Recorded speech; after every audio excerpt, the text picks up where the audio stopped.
Hello lovers, how you doing today? Today I'm going to be talking about something really important.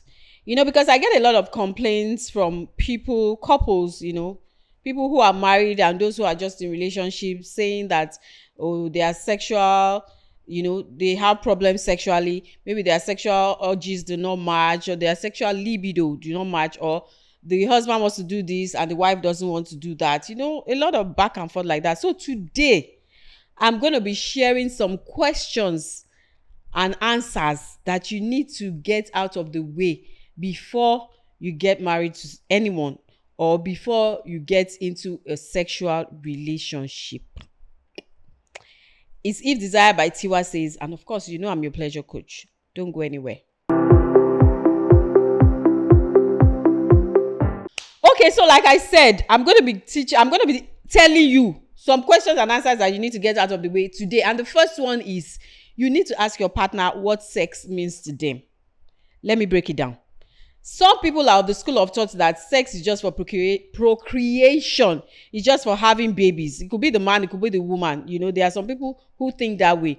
So you need to be sure and be clear that, okay, supposing if that's what you want, well, that's fine. But if you want sex for pleasure as well, then you need to be clear. You need to talk with your partner and find out that you are both on the same, on the same wavelength, that your partner also wants sex for pleasure and not just wants sex because of babies. Because I know some people, they've been married for 5 years, they have 3 kids, and the only times that they had sex was when the woman wanted to get pregnant. What's that all about? Sex is for pleasure. Also for procreation, but it's mostly for pleasure. And then when the children come, well, that's fine, but it is primarily for pleasure. So you need to be sure who you are getting into something with. Another thing is that you need to be clear about intimacy, about physical intimacy, whether your partner likes physical intimacy or not. There are people who don't like to show PDA, or what's it called, public display of affection. They don't like to show it. They don't like to touch their partner in public. They don't like to kiss in public. They don't like to hold hands and all that. So if you, on the other hand, like that kind of thing, and then you're getting into a relationship or marriage with someone who does not like it, you know that you're already setting yourself for trouble. So you need to be clear about these things. Have a sit down with your intending partner or intending wife or husband. Okay, I like someone to be kissing me all the time and be holding my hand. What is your take on that? And if the person is like, oh, sure, I like that too. Or the person is like, oh, no, I'm shy. And so you need to get that out of the way. Okay, another thing is that you need to know what turns your partner on and off. What gets your partner, sexually aroused. There are people, don't just assume, because I know a lot of men like to think that, okay, once you just touch a woman's boobs, or you kiss her boobs, or you suck her boobs, or whatever, she's gone, she's all yours. But unfortunately, I'm going to let you know today that it's not all women that roll that way. There are some women who don't have sensitive boobs, and their nipples are not sensitive. So if you go and meet that kind of person and then you think you're going to do your magic and it's not working, so you need to be sure. Ask your partner, what turns you on? How do you like to be touched? Where do you like to be touched? You need to get these questions out of the way so that you don't go in blind. There's nothing wrong with asking. It just helps you to know how to pleasure your partner better, and then to go straight to the point instead of doing mini mani mo, and it makes the experience more pleasurable. Another thing is that you need to ask your partner what their views are about pornography. I know a lot of couples enjoy pornography. It's just like an added thing, during sex or before sex or after sex. Some couples enjoy pornography. Just watch it together and then, it stimulates you and then you're good to go, But some couples do not even, they don't roll that way. Some, maybe one or two, maybe one of the partners, could be the man, may like pornography. I know a lot of men like pornography and they do not really share with their partner. I don't know why they think that, if they tell their female partners, they may not be down with it or they may not roll with that. I think it's something that you and your partner should share and that you should enjoy. So if you are one who is into pornography and you enjoy it and it feels good to you, then discuss it with your partner so that you can enjoy it together and you can incorporate it into your sex life instead of just enjoying it alone. One thing you also need to get out of the way is sex toys. You need to ask your partner if they are into sex toys. What are their views about sex toys? What do they think about sex toys? Especially if you as a woman to a man, because a lot of men see sex toys as competition. They feel like, once a woman has sex toy, it means that she doesn't need a man, or it means that she won't be satisfied by a man, because you cannot compete with sex toy now. There's no competition. Like I said, it's a compliment. You use it. It's like a add-on. It's like what you use to spice up the sexual activity or experience itself. So it's not something to be envious or jealous about. It's your pally, it's your ally. It's something you're supposed to use for your own benefit. But you need to ask your partner, are you into sex toys? Can we use sex toys? Because so that you just don't bring it out and then your partner is like, oh, no, I don't like my woman using sex toy. Or the woman is like, oh, you can't use a sex toy on me. In case you are the woman and you want to put the butt plug in your partner's butt. You need to ask your partner, because I know that most men, they are like, no, you're not poking me and all that. But then once they try it, I'm not saying anything to you. I'm just saying, it can be fun. So you need to be clear. Ask your partner, what's your view about sex toys? Do you like sex toys? Can we use sex toys during sex and all that? So you know that you're on the same page and there's no problem. Another thing that is very important is monogamy. That is very, very key. You need to be clear. I mean, very clear about that. Supposing, okay, let's say you are in a relationship. Let's leave marriage on one side. You are not married yet, but you are in a relationship.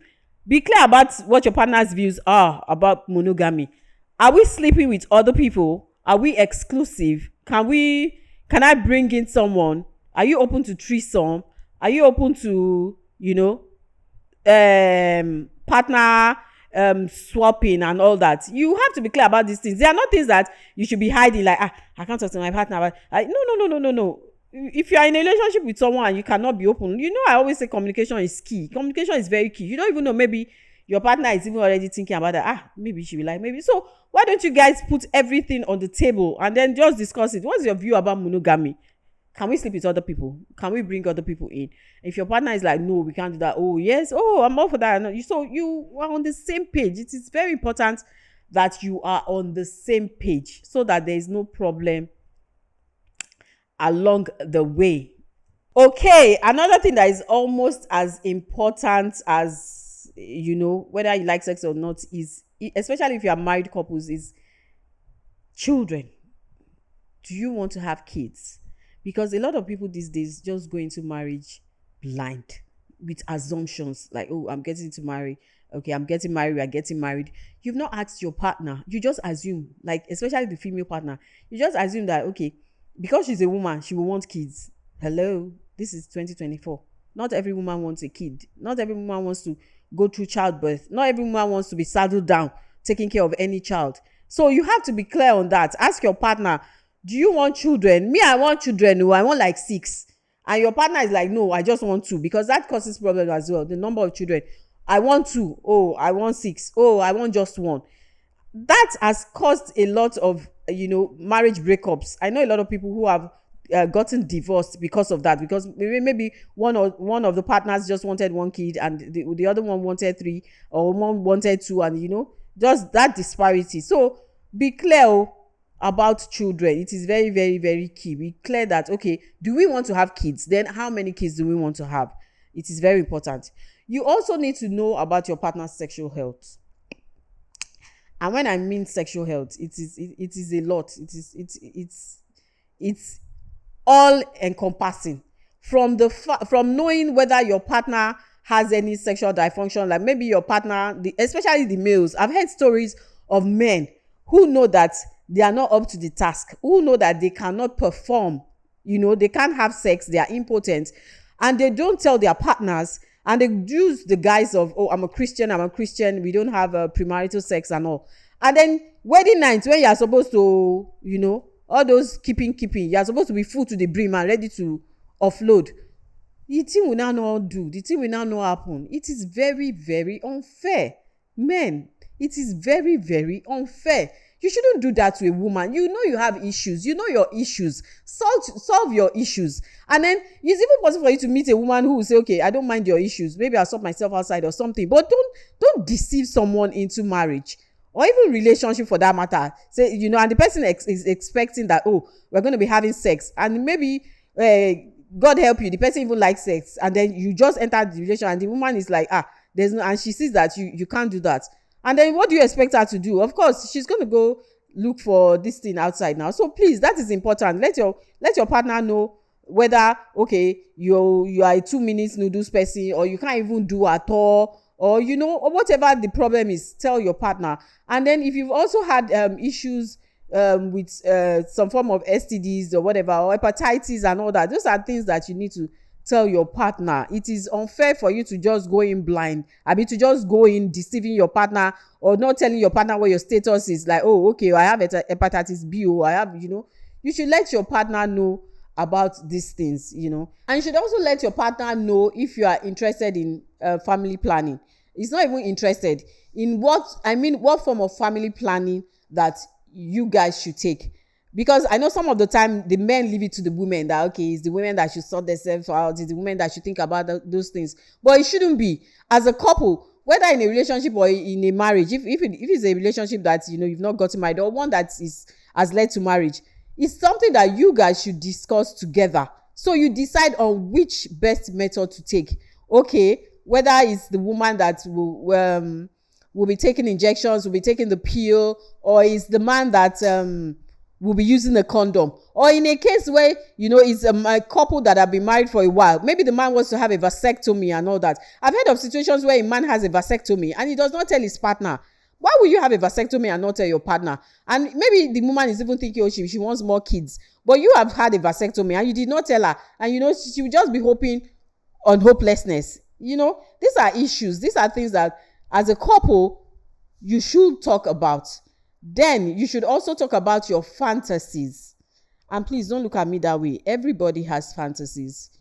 People are just hiding it. And I don't see any reason why you should be hiding your sexual fantasy from your partner. That's your partner. You don't even know, maybe your sexual fantasy is what you have as a sexual fantasy is what your partner also has a sexual fantasy. And you're both just denying yourself the pleasure that you're supposed to be having. So these are discussions that they are supposed to have as a couple. What's your sexual fantasy? What's your kink? Are you into BDSM? Do you like to be choked? Do you like to be spat on? Do you like anal? How do you, these are things that you should talk about so that you know how to move ahead in your relationship and in your sexual life. These things are there for pleasure. Why are you denying yourself the pleasure? And finally, the big O, orgasm. It is important that we talk about it. Men, move closer. A lot of men think that once they just put their penis in a woman's vagina, that's the end. She must orgasm. Or, okay, that's the orgasm too. That's the one-way ticket. Excuse me, sir. It does not work that way. We already know from research that a lot of women, over 50%, do not orgasm by penetration alone.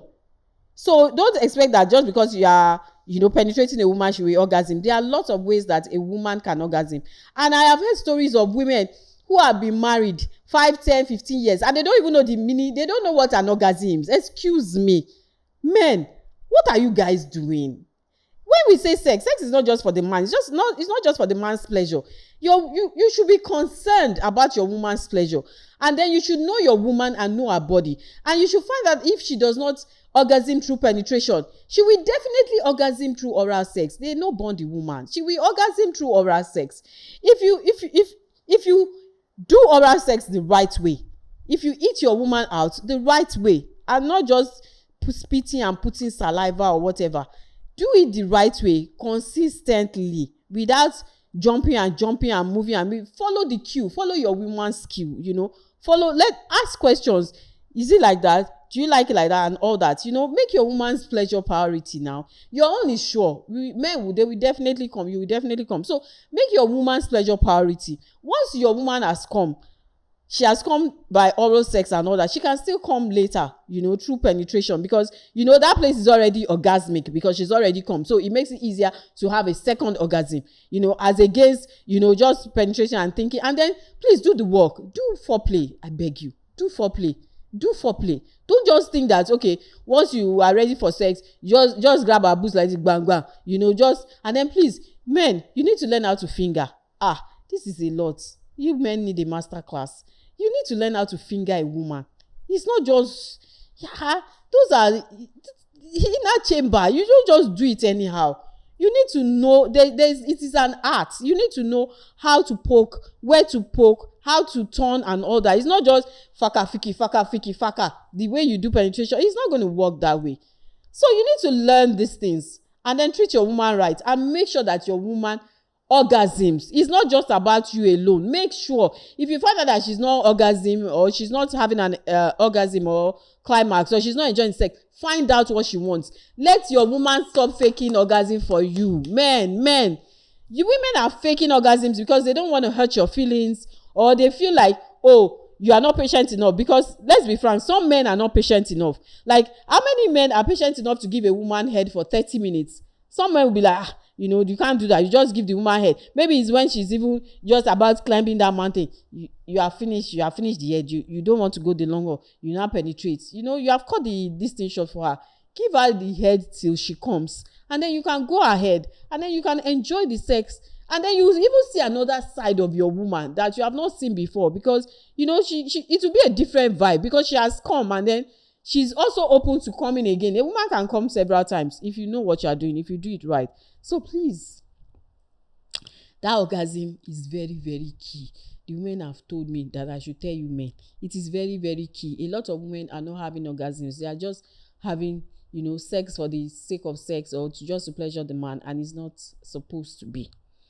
So with these few points of mine, I hope I've been able to convince you and not confuse you why you need to get these questions out of the way. You need to discuss these things with your partner, who you are going into a relationship with, or who you are getting into marriage with. This is very, very key, so that the relationship can be hitch-free, can be pleasant, can be enjoyable for you both, at least the sexual part. Then you can face the other parts. So it's time for you to click the like button and also subscribe so that you can get notifications for my future videos, and also follow us on all our social media handles at The Eagle Online, and I'll be seeing you.